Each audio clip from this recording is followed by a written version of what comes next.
Are you worried about this dump? Because I'm not. Why? Stay tuned as we find out in this video.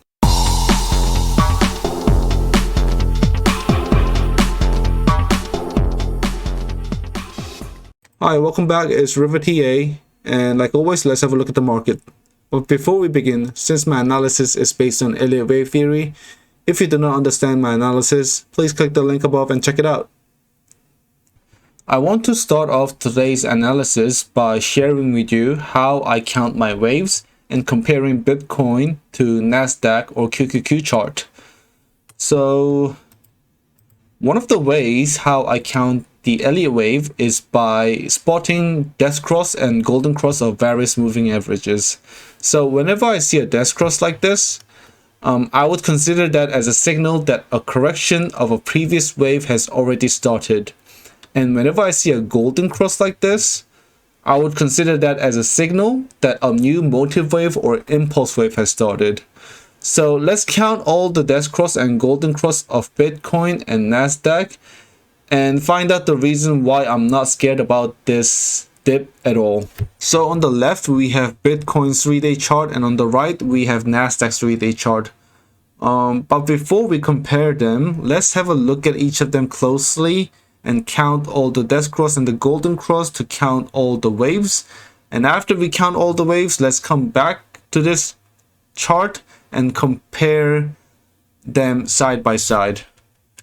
So let's have a look at Bitcoin first. So let's bye-bye Nasdaq. And for Bitcoin, we will only look at the death cross and the golden cross between the gray and the yellow moving average. So we can find our first death cross between yellow and gray over here. So that would make this top point wave 1 and the bottom point wave 2 over here. And then another golden cross over here between gray and yellow. So top price action over here would make it wave 3. And then another death cross. So that would be wave 4. Golden cross here. So continuation of the 5th wave. 5-1. Another smaller death cross between gray and yellow, so that would make this 5-2. Golden cross over here would be 5-3, and then another death cross over here, so that would mean this is in the process of making 5-4 correction. And then if the price does go up and the moving average between gray and yellow makes a golden cross, that will signal that wave 5 or the last wave 5-5 would have already started down somewhere over here, so like this. So now that we have counted the Bitcoin, let's go to Nasdaq. Okay, so we have Nasdaq over here, and let's start from this point because that's the date where Bitcoin has started its motive wave, its biggest motive wave. But for Nasdaq, we are going to count the death cross and the golden cross between pink and gray moving average, not the gray and yellow. And we are going to count all the death cross and the golden cross before we count the waves. So we have one death cross over here, golden cross, death cross, golden cross. No death or golden cross over here. Death cross over here. Oh, now there is a golden cross over here, but because the price fell off immediately and not breaks through the top of the previous top over here, so that would make it a continuation of a correction. So this whole formation would be a death cross, one death cross. So let's circle a death cross over here, and then a golden cross again. Death cross, golden cross, death cross, golden cross, and death cross. So we have 1 death cross, 2 death cross, 3, 4, 5, and 6. So the reason why I counted all the death cross and the golden crosses first is because Nasdaq, unlike Bitcoin, Nasdaq had 2 continuation. So whether this continuation happens in wave 1 or 3 or 5, it doesn't matter. because if there is 2 continuation, this means that there are 13 waves in total.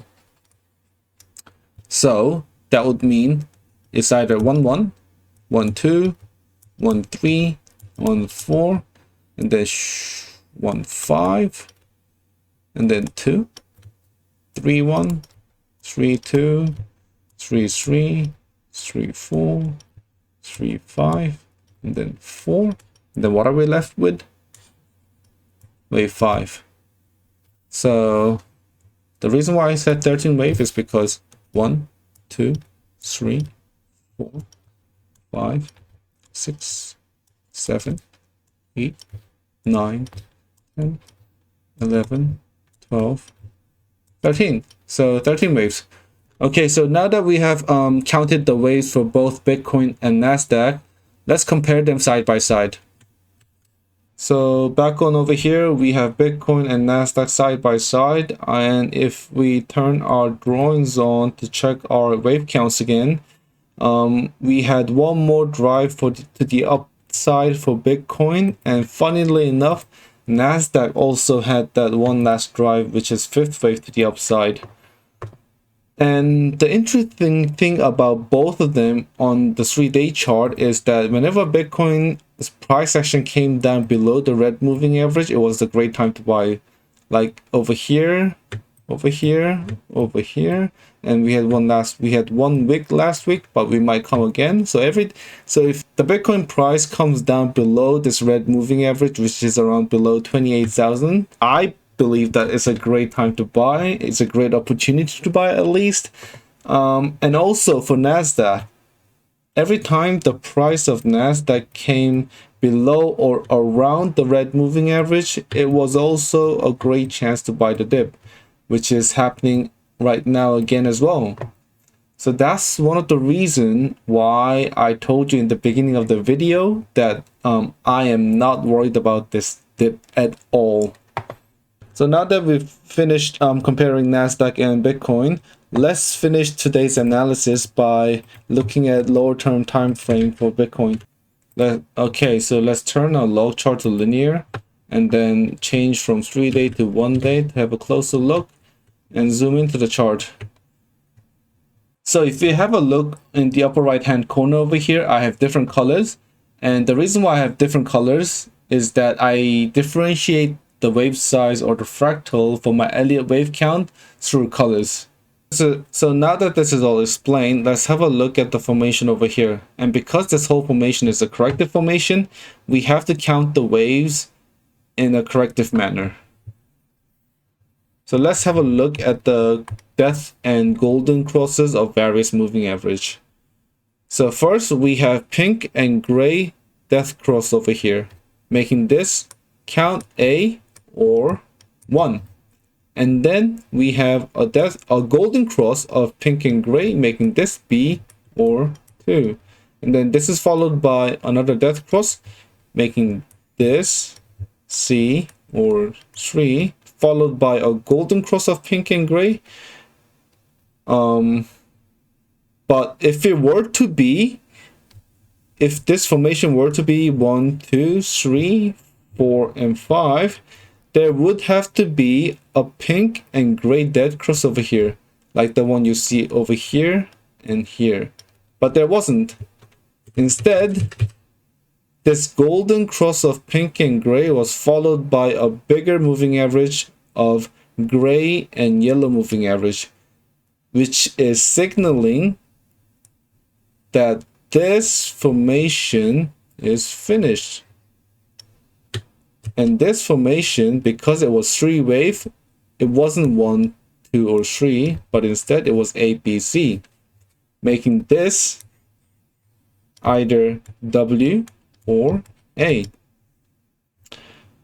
So after we got a golden cross of yellow and gray moving average, this was A death cross of pink and gray, making this B, a golden cross of pink and gray, so making this C.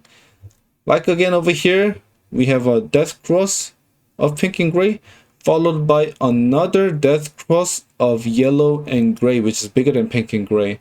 So making this whole formation finished over here.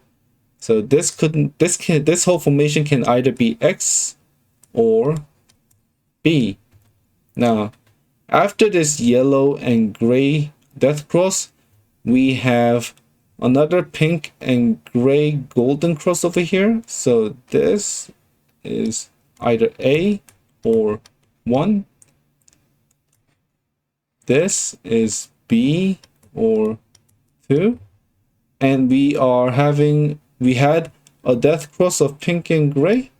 So this is either C or 3, right? Now, if this whole formation wanted to be an expanded flat like this, the formation would have to be A, B, C, A, B, C, and 1, 2, 3, 4, 5, right? But if it were to do that, if it were to make a formation like this, it would mean that after this price action, it would have to make another golden cross of pink and gray moving average like this, making the price action go like that, and then fall again like this, 4 and 5. Now, it doesn't mean that the price action can't go this way, but if it were to do that, I feel like the duration of this whole formation would be too long. I feel like it would be much better for the whole formation to just end it out here. So because I am more inclined that the wave is going to finish over here, I am currently counting this whole structure W, X, Y rather than ABC, because I feel like this formation over here is going to finish with ABC instead of making it 1, 2, 3, 4, 5 like this one. I hope you were able to understand that. So if we were to assume that this formation would end with ABC formation and wanted to find out that if the price action would go up from here or go down, we would have to look at this price action over here more closely. So let's go to a lower term time frame and change from a daily time frame to 2-hourly time frame. And if we have a look at this formation closely over here and spot the golden and the dead cross, we have a golden cross over here of pink and purple, dead cross, golden cross, followed by a golden cross of gray and pink, and followed by a dead cross of gray and pink. So there is a difference in wave size over here. So I would call this as A, B, C, rather than calling it 1, 2, 3. And if this formation is ABC and ABC, even if the price goes up from here, I feel like even if the price goes up from here, there will be another movement downward, because the wave formation over here is not showing a 1, 2, 3, 4, 5 movement. So where would it likely to go up and stop, then come back down? To find out, if we have a look at the previous movement, previous price action right over here,